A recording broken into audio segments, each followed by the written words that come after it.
All right, I'm hanging out with Jason with American Capital, a proud sponsor of K-12 Tech Pro, and they hung out with us, had information available with us at the booth at Midwest Tech Talk over this summer as well. Jason, how's it going?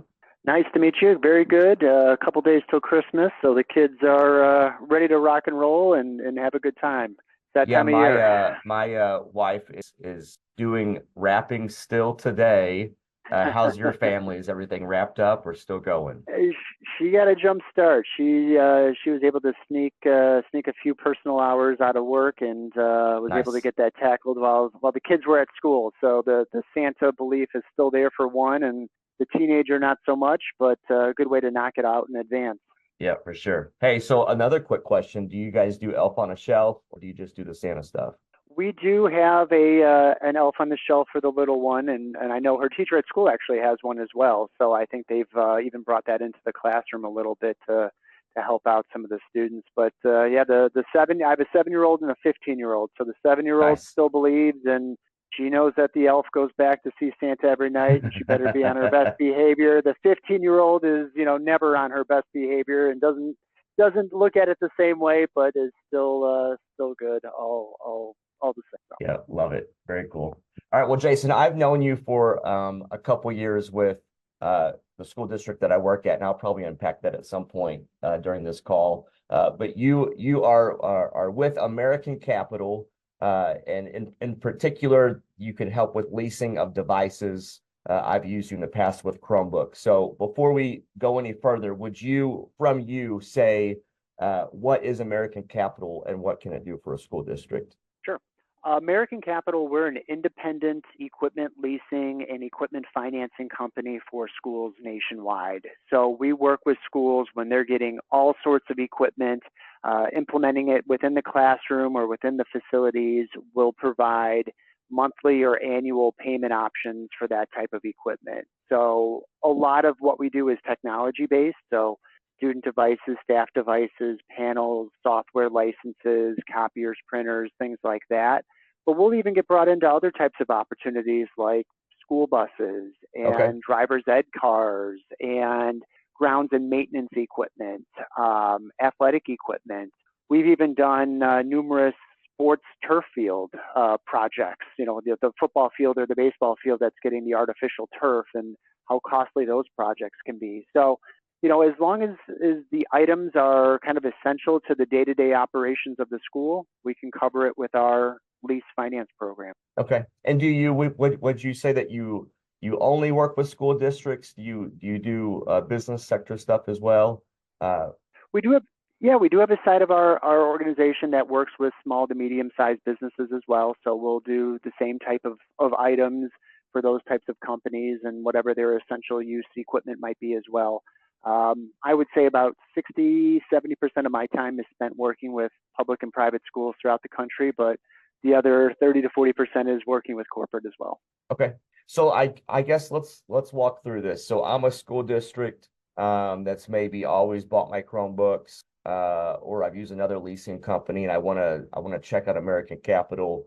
Would you just walk me through what's that process going to look like? Yep. So when I said we're independent before, I think that's a big component of how we go to market. So we are not providing the devices. Every school and district is free to go and acquire whatever equipment it is that they want from whomever that they want to acquire that from. And we can jump in and provide those financing, leasing options based upon that. So it kind of allows schools to kind of get the best of both worlds, right? They can go out and find the best equipment from the best vendor and get that done independently from getting the best lease terms that are available as well. So you So for don't us to care, yeah, start, yeah, yeah. So you don't care if I'm picking Lenovo, if I'm picking HP, whatever Chromebook as an example that I'm landing on. You don't care. You want me to go figure out what's going to be best exactly. for my school district. Exactly. And knowing that not all school districts are the same and everyone has different needs and different likes, you're 100% right. And even your vendor partner, right? So if you're acquiring the equipment from DHE or CTL or CDW or Lenovo, Dell Direct or Apple Direct, it doesn't really matter to us. We've worked with schools that are getting equipment from virtually anybody and everybody, and been able to provide our services based upon that. Okay, so I talk to you, I say, hey, I'm looking at leasing, I go get a quote or several quotes, I figure out what solution we're going to land on, and then I guess I give you that quote. What's the next step? Exactly. We'll have a conversation to say and to figure out what your school's particular needs might be, right? Are you on a 3-year cycle, a 4-year cycle, a 5-year cycle? What works best for you? Do you like to own the devices at the end? Do you like to set yourself up on a technology refresh and replacement program? Do we need to do a deferral payment option if you're getting equipment early, but you need to push the lease payments into the future fiscal year? All of those kinds of things we'll work with you on to figure out what you're trying to implement and how we can customize our program to align to that. Okay. Hey, just kind of chasing this. What between 3, 4, 5 year? What's the typical rotation plan that you see for schools? Yeah, I would say probably 60% or so of schools that we work with are on a 3-year cycle. Probably another 30% are on a 4-year cycle, and maybe 10% are on a 5-year cycle. Okay. Obviously, a lot of that is the fiscal impact of what they can afford to do, or kind of what that environment entails, and who's utilizing the devices, right? So sometimes in student hands, the rotation cycle is a little bit shorter than when it's in staff hands. But yeah, that's kind of the range that we see. Cool. Okay, so I gave you a quote. You're gonna talk to me. You're talk to my administration, my superintendent, figure out all the finance pieces, and then you're gonna give us pricing on the lease, right? Exactly. So let's just say, for example, you've provided me a quote that just, for round numbers, was $100,000 worth of equipment. And I can come back to you and say, okay, based upon our discussions, you might be looking at a 3-year or a 4-year option. I've provided you pricing options for both of those durations. Maybe you're looking at a lease to own or a lease to return. I can provide you with those options. So you'll see those numbers spelled out in front of you when I get this information back to you to say, hey, if we were to do a 3-year lease and return the equipment at the end, my payment's X. Or if we were to do that on a 4-year term, it would be Y. And you can kind of see how that would fit within your budget to see what might make sense for you. Okay. What would you say to a school district that hasn't done leasing before? What's the appeal to leasing? Does it save money? Does it just help with planning? What would you say? Yeah, I think there's a lot of benefits. And I think sometimes those that have not gone down this path before maybe just have not done that due diligence to kind of look at it from a different perspective. I always say, do you lease your copiers? Well, of course we lease our copiers. Almost every school in America leases their copiers. Okay, why do you lease your copiers? Oh, we lease them because, blank, blank, blank, and blank. The same things hold true here. So Yeah.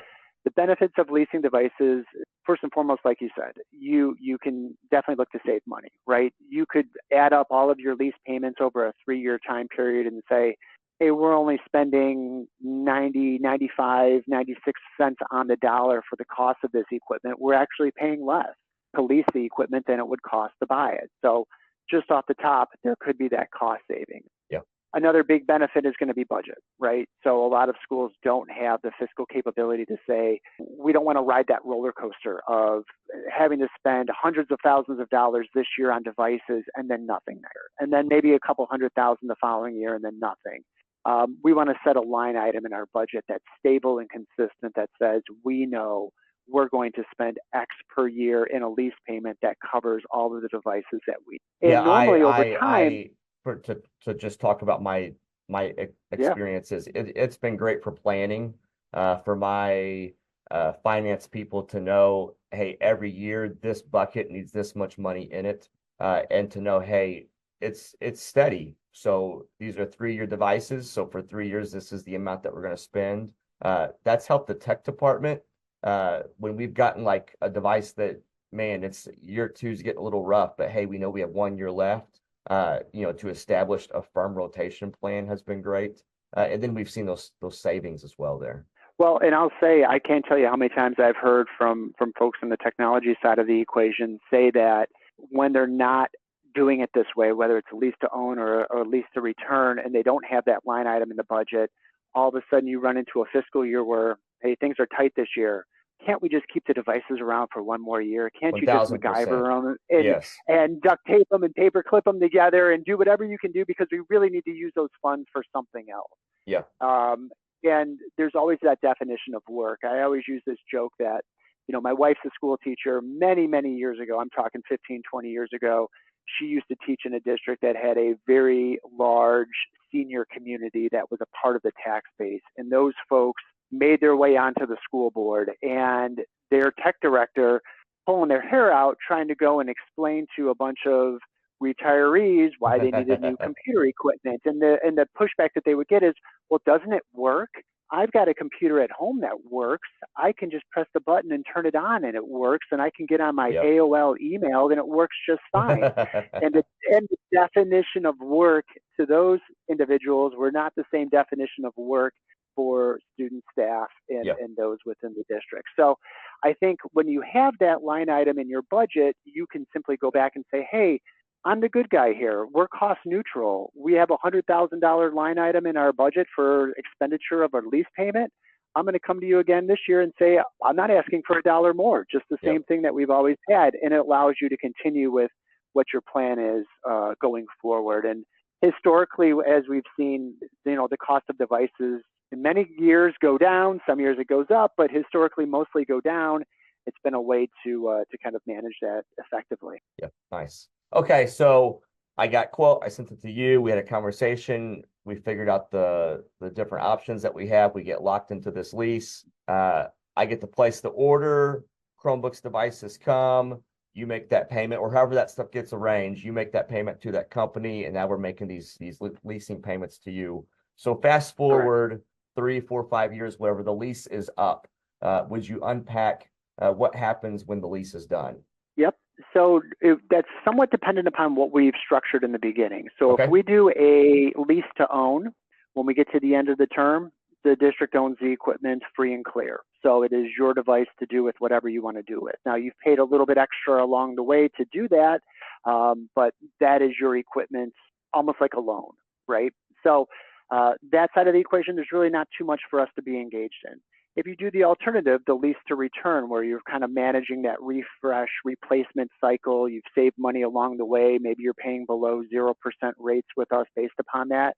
We get to the end of that term and you have options. And the options are not all or nothing. They can be divided up based upon quantity, by device type, whatever you want to do. But in general, the options are A, give the equipment back to us. B, we can work on any kind of an extension that you may want. If you got to the end and say, hey, we want to keep these around for an extra 6 months or an extra year, something new's coming out a year from now, we don't want to replace too early, fine. We changed our replacement program, we can figure out an extension. Okay. B, you could say, hey, this is the greatest equipment in the world. We want to buy it and keep it forever. Can you figure out a buyout price for us? And we can get you a buyout price. Or D, we've had many districts say, hey, we don't want the equipment here, but we want to make it available to our staff or students or members of the community or whomever to take personally, right? We want to make it available to our graduating seniors to be able to buy these devices at a very discounted price and take them to college or take them home as an extra device. Can you do a community sale? And we've done a lot of those over the years as well. Obviously, since COVID kind of has graduated into a virtual community sale, but we make it crystal clear that we are the ones selling the devices. It's not the school. There's no warranties. It's as is, where is. And a lot of times people are buying the device that they've had in their hands for that entire lease anyway. So they're comfortable with the unit and things like that. And that's just a nice way to expand technology beyond the classroom into the community. And even myself personally, I mentioned before, my 7-year-old, when my 7-year-old was a 4-year-old and a 3-year-old, and she wanted to do Disney Junior games and things like that on the computer. She sure wasn't using Dad's work computer. So, a used Chromebook was a perfect solution for her. And, I think I paid $20, $30, $40 for it, something like that, and one of these off-lease sales. And that way, if she trips going down the stairs or something like that, it's not the end of the world, and it's not Dad's work computer that she broke. So yeah, it's okay. We did that I guess at least once. And we even had people buying like 2 or 3 devices basically for backups for that same situation. So, they bought 2 of our old Chromebooks. So if the first one fell down the steps, it's going to be okay, kind of thing. And I've heard, or whatever people use them for. Yeah. Yeah, I've heard of those schools doing giving that device to their graduates or or given different options like that too. Yep, absolutely. And those are all things that are all flexible, right? So that's a decision that if we choose that type of lease today, we're then having that discussion in 2028, 2029, whenever that lease is up, to say, hey, now what is your need for this equipment, right? It's not a decision you got to make up front. It's a decision you get to make when time to actually make that change. Great. Okay, Jason. So if I'm a school district and wanting to get more information, I guess I can just email you. What's the best first step to take? Yeah, email, call, whatever anyone prefers. I'm always more than happy to talk about everyone's individual circumstance and what they're looking to accomplish and how we can implement something like this. I think, going forward, there's going to be some bumps in the road for a lot of schools, who might be facing some financial struggles. Some of the free money that was out there for a lot of districts to take available of, the COVID money, some ESSER money, some E-rate money that is not going to be as plentiful as before, some state funding that's going to be drying up.